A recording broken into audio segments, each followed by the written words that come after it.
आज से नए संसद भवन का आगाज हो चुका है। कई ऐतिहासिक कार्यों का नया संसद भवन बनेगा साक्षी। प्रधानमंत्री नरेंद्र मोदी, कई मंत्री व सांसदों से लेकर लोगों में खुशी का माहौल देखते ही बन रहा है। और हो भी क्यों ना भला, नया संसद भवन यानी कि नई उम्मीद और नया आस।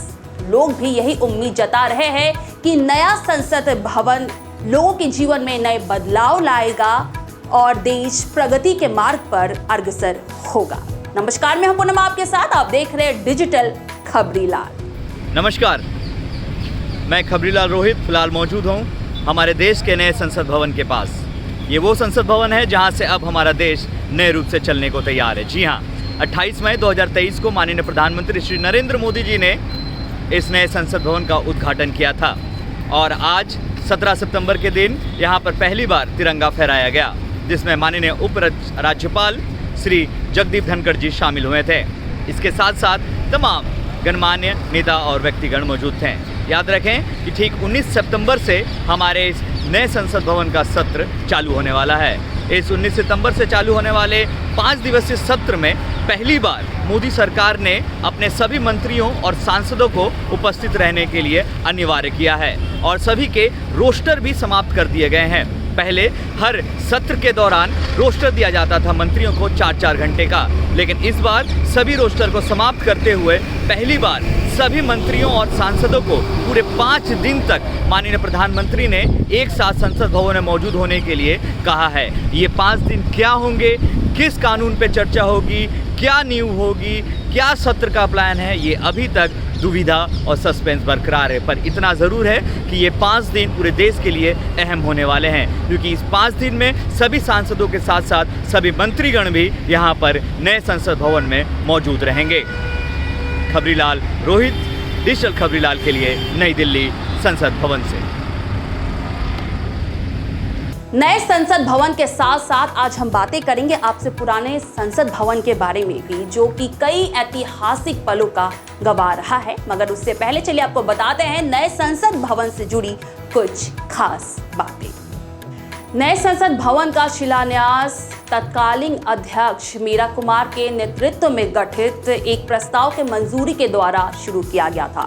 1 अक्टूबर 2020 को इसका निर्माण कार्य शुरू किया गया, मगर उस समय अटकलें लगाई गई जब कोरोना महामारी के दौरान इसका निर्माण कार्य शुरू हुआ, क्योंकि लॉकडाउन लग चुका था और लोग दाने दाने को मोहताज हो रहे थे। लोगों के पास नौकरी नहीं थी। ऐसे में इतने महंगे प्रोजेक्ट पर काम करना, इतना खर्च वहन करना सरकार कैसे कर सकती थी।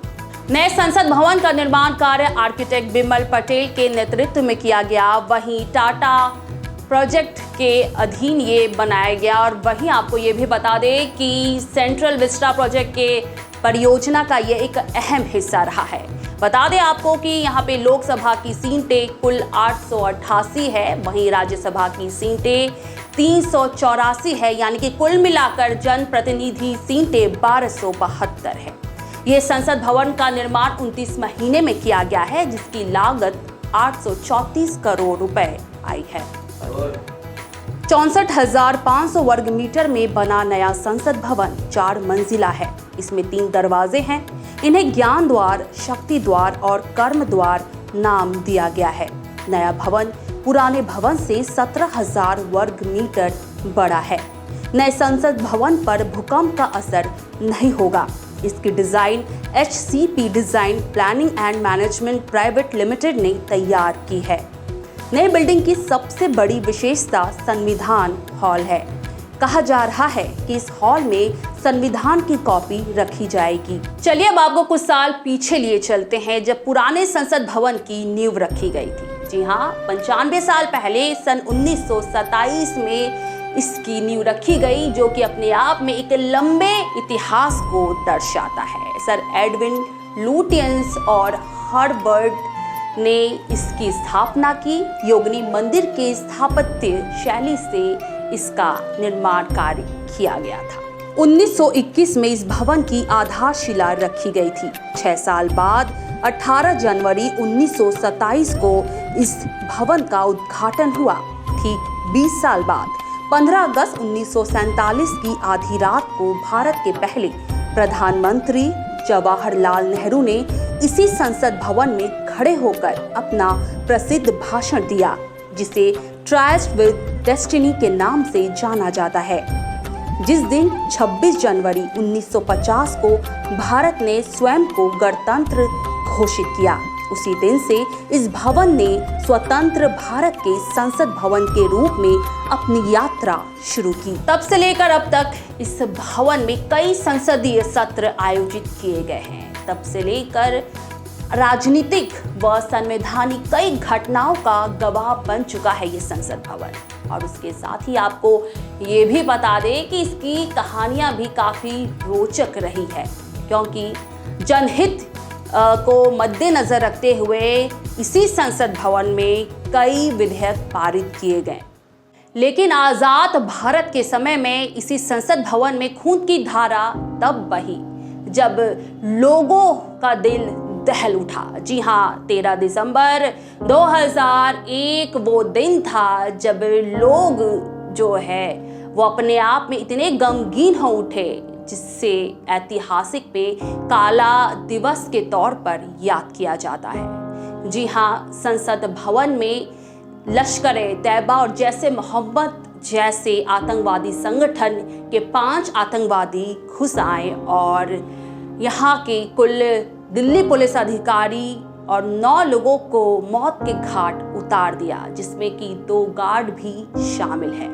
बदले में हमारे देश के कमांडो ने 5 आतंकवादियों को ढेर कर दिया। आज से भले ही नए संसद भवन में कार्य शुरू कर दिया गया है, मगर पुराने संसद भवन को भूल पाना हम सभी भारतवासियों के लिए बेहद कठिन है। भले ही आज म्यूजियम ऑफ डेमोक्रेसी के तौर पर इस बिल्डिंग को बदल दिया जाएगा, मगर उसमें जो राष्ट्र के सबसे बड़े लोकतांत्रिक देश से जुड़ी घटनाएं हैं, इतिहास है, उसके पन्ने अभी भी पुराने संसद भवन में हमेशा के लिए संग्रहित रहेंगे। हम यही आशा करते हैं कि इतिहास के पुराने दस्तावेज के रूप में पुराने संसद भवन को हमेशा हम सभी याद रखेंगे। फिलहाल आज के लिए इतना ही। देश और दुनिया की तमाम अपडेटेड खबरों के लिए नजर बनाए रखिए डिजिटल खबरी लाल पर।